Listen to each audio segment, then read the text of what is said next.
inyong mapapakinggan ay minsan panghango mula sa tunay na mga pangyayari. Ito ay ibinahagi ng isa rin nating tagapakinig na nagpakilalang si Joy. Ayon sa kanya, ito ay personal na karanasan ng kanyang ina na si Nanay Leonilda. Ang taon ay 1978, kung saan hindi pa sementado ang mga daan at pangunahing kalsada doon sa kanilang probinsya. At napakapayak lamang ng kanilang pamumuhay. Pero naisasagawa pa rin nila yung mga nakaugaliang tradisyon sa kanilang baryo, tulad na lamang ng pagdiriwang ng pista.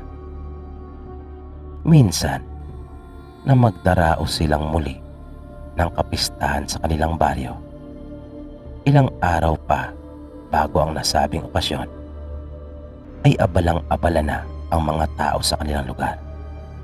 At kabilang na dito ang pamilya nila Nanay Leonie, na nung mga panahong iyon ay 14 anyos pa lamang siya. Isang araw bago ang pista ay dumating sa bahay nila ang kapatid ng kanyang ama na si Mang Iyo, at nagtanong kung may maipagbibili pa silang baboy para sa kanya na ihahanda naman niya para sa pista kinabukasan. Pagkat hindi umano sila nagkaunawaan ng kanyang kumpare, at hindi sinasadyang na ipagbili nito ang baboy sa iba na para sana sa kanya. Ang alaga naman nila Nanay Leonie noong mga panahong iyon ay 2 piraso na lamang. At ang plano ng kanilang ama na si Mang Pilo ay ihandang lahat iyon. Pero nakiusap ang kapatid nito kung kaya napilitan silang ibenta yung isa sa kanya. At naisip na lang ng tatay ni Nanay Leonie na idagdag yung perang mapagbibilan para sa kanilang ihanda. Ngunit nakiusap pa si Mang Iyo sa kanyang kapatid na kung maaari ba raw siya nitong samahan na maghanap pa ng mabibiling baboy, dahil sa kulang pa umano iyon, pagkat ang plano niya ay 3 man lang sana, dahil marami siyang inaasang bisitang darating, partikular na yung partidos ng kanyang asawa. Dahil sa pakiusap ng kapatid ay isinantabi na muna ng tatay ni Nanay Leonie ang mga nakatakdang gawain noong araw na iyon, at kanyang sinamahan ang nakatatandang kapatid. Habang nasa daan ay may napansin si Mang Pilo na kaagad naman niyang sinabi sa kanyang kuya, pero hindi naman siya pinansin ito, pagkat kailangan niya talagang makabili ng kahit 2 baboy pa. Pero nung mga oras na iyon ay hindi na mapakali si Mang Pilo. Wala pa man ay nakakaramdam na siya ng kaba, dahil ang tinutumbok ng daang tinatahak nila ay papunta sa bantog na baryo ng mga aswang. Alam ni Mang Iyo ang nararamdaman ng kanyang kapatid na si Mang Pilo noong mga oras na iyon. At kung hindi nga lang dahil sa tindi ng pangangailangan, ay mabilis siyang makapagdedesisyon na sila ay bumalik na lamang. Pero napuntahan na kasi nila ang halos lahat na karatig baryo, at bigo silang makabili ng kataying baboy. At kapag nakalampas sila sa iniiwasan at kinakatakutang baryo na iyon, ay malaki ang posibilidad na makabili sila sa mga susunod na baryo. Kaya noong mga sandaling iyon ay tanging iyon lang ang pinakamainam na paraan para masolusyonan ang problemang kinakaharap ni Mang Iyo. Kaya labag man sa kalooban ni Mang Pilo ay wala din siyang magawa. Pagkat di naman niya maaaring iwan ang kanyang kuya na si Mang Iyo. Pagkat kilala niya ang ugali nito. Kapag mayroon itong gusto o di kay naisipan, ay kanya talagang gagawin kahit ano pa ang mangyari. Kaya nagpatuloy silang dalawa. Pagkapasok pa lang nila doon sa baryo, ay napansin nila na natuon kaagad ang atensyon ng halos lahat na naroon sa kanila. Mga matang nangungusap na tila ba nagtatanong kung anong ginagawa nila Mang Pilo sa kanilang lugar. Habang yung iba naman ay hindi maganda ang maibibigay na pakahulugan ni Mang Pilo dahil sa kanyang mga nakikitang paraan ng pagtitig ng mga ito. Mga pagtitig na may masamang intensyon. Lumapit ang kuya niyang si Iyo sa isang lalaking naroon at agad na sinabi ang kanilang pakay. Tinanong niya ito kung mayroon bang maaaring maipagpiling baboy sa kanila. Na ikinagulat naman iyon ni Mang Pilo. Pagkatambong akala niya ay makikiraan lamang sila at doon sila maghahanap ng baboy na mabibili sa mga susunod na baryo. Kaya kanyang tinanong ang nakatatandang kapatid kung ano raw ang ginagawa nito. Sinabi naman ito sa kanya na wala na silang panahon, na malamang ay abutan na sila ng dilim sa daan kapag sa susunod pa na mga baryo sila maghahanap. At hindi rin umano sila nakasisigurong may mabibili sa mga baryo na iyon. Samantalang kung sila ay makakabili na, ay makakauwi na silang magkapatid. At pagpapatuloy pa nito, kailangan niya makabalik na kaagad dahil marami pa siyang mga gagawin bilang paghahanda sa pista. Dahil sa mga sinabi ng kuya niyang si Iyo, ay hindi na nakaimik pa si Mang Pilo at hinayaan na lamang kung ano ang gusto ng kanyang nakatatandang kapatid. Pero hindi niya talaga gusto ang ideyang iyon. Nag-aalala kasi siya na baka may gawin ang mga ito dun sa baboy na maaaring ikapahamak ng mag-anak ng kanyang kuya. Naisip niyang baka hawaan sila ng mga ito. Pero dahil nga sa ugali ng kanyang kuya Iyo na talagang mapili, kung kaya alam niyang hindi rin niya ito mapipigilan sa gusto nitong mangyari. Nangiti naman yung lalaking kausap ng kuya niya at sinabing mayroon siyang inaalagaang baboy, ngunit alanganin pa umano ito para ipagbili. Nagtanong pa ito sa kanila kung anong okasyon ang kanilang idaraos at mukha yatang napaka-espesyal naman. Kaya sinabi nilang magdiriwang ng kapistahan ang kanilang baryo sa kinabukasan. Nagpaalam sandali sa kanila yung lalaki at sinabing kakausapin niya ang kanyang panganay na anak. Aalamin niya kung mayroon ba itong may pagbibili sa kanila. Iginala nilang magkapatid ang kanilang paningin at nakita nilang nakatingin pa rin sa kanila yung mga taong naroon. At hindi na nila gusto ang ikinikilos ng mga ito. Dahil napansin nila Mang Pilo na unti-unti na silang lumalapit. At napakatalim ng pagtitig ng mga ito sa kanila.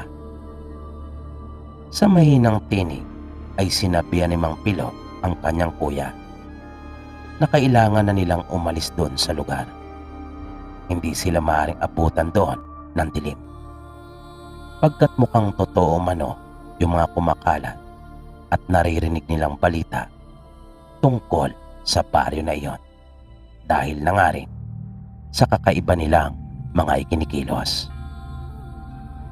Sinabi naman ng kanyang kuya na maghintay pa silang sandali at manatili lang sa kinatatayuan. Di nagtagal ay muling lumabas yung kausap nilang lalaki at kasama na nito ang isa pa. At bago sila muling kausapin ito, ay kanya munang tiningnan ang mga taong naroon na unti-unti nang lumalapit kanila Mang Pilo. At tila naunawaan ng mga ito ang ginawang pagtitig na yun ng lalaki. At dahan-dahan na silang umatras. Matapos iyon, ay kinausap na silang muli nito at sinabing makabibili sila sa kanyang anak. Natuwa naman si Mang Iyo sa kanyang mga narinig. At agad na niya iyong pinayaran matapos na malaman ang presyo. Umalis sandali yung anak ng lalaki at pagbalik nito ay kanyang hila-hila na yung dalawang malalaking baboy. Kung masaya si Mang Iyo dahil sa mga baboy na nabili, ang kanyang kapatid naman na si Mang Pilo ay namumroblema dahil mahirap daw hilahin yung mga iyon pagkat malalaki nga. Pero sinabi ng lalaki sa kanila na hindi naman mailap ang mga iyon pagkat alaga nila. Na para kay Mang Pilo ay tila ba may kahulugan yung mga pananalita nito. Nang sabi pa nito sa kanila ay malambot umano ang ilong ng mga iyon, na ang ibig niyang sabihin ay susunod ang mga ito kahit saan nila hilahin. At totoo nga ang sinabi ng lalaki, dahil sumama kaagad ang mga ito at hindi sila nahirapang maghila. Na ikinagulat talaga iyon ni Mang Pilo. Kaya bago pa man magsimulang kumalat ang dilim, ay nagawa na nilang makauwi. Nasa bahay na si Mang Pilo at nagkakape na ito.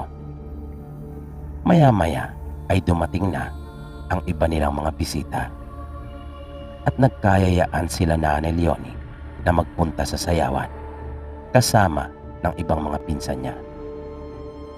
Matapos na magsaya doon sa sayawan, ng mga madaling araw na ay nagkayayaan na rin silang umuwi. Habang nasa daan ay napaisip si Nanay Leonie. Nagtaka kasi siya kung bakit hindi man lang niya nakita doon sa sayawan ang pinsan niyang si Pemia na anak ng tiyo-iyo niya. Kung kaya niyaya niyang kanyang mga kasama na sumaglit doon sa bahay nila. Pagdating nila doon ay nakausap niya ang tiyo-iyo niya at sinabing nagpunta ito sa sayawan at baka hindi lang sila nagkita, na malamang ay naroon pa rin daw noong mga oras na iyon. Nang malaman iyon ni Nanay Leonie ay nagpaalam na siya sa tiyuhin at umuwi na sila ng kanyang mga kasama. Pero kinaumagahan ng mismong pista na sa kanilang baryo ay ginulantang sila ng isang balita. Hindi umano umuwi ng bahay ang pinsan niyang si Pemia at nawawala ito. Pati na rin yung mga baboy na ihahanda sana ng tiyuhin niyang si Mang Iyo. At di nga nagtagal ay dumating na sa bahay nila si Mang Iyo kasama ang iba nilang kaanak at mga kaibigan. Humingi ito sa kanila ng tulong upang hanapin ang nawawalang anak.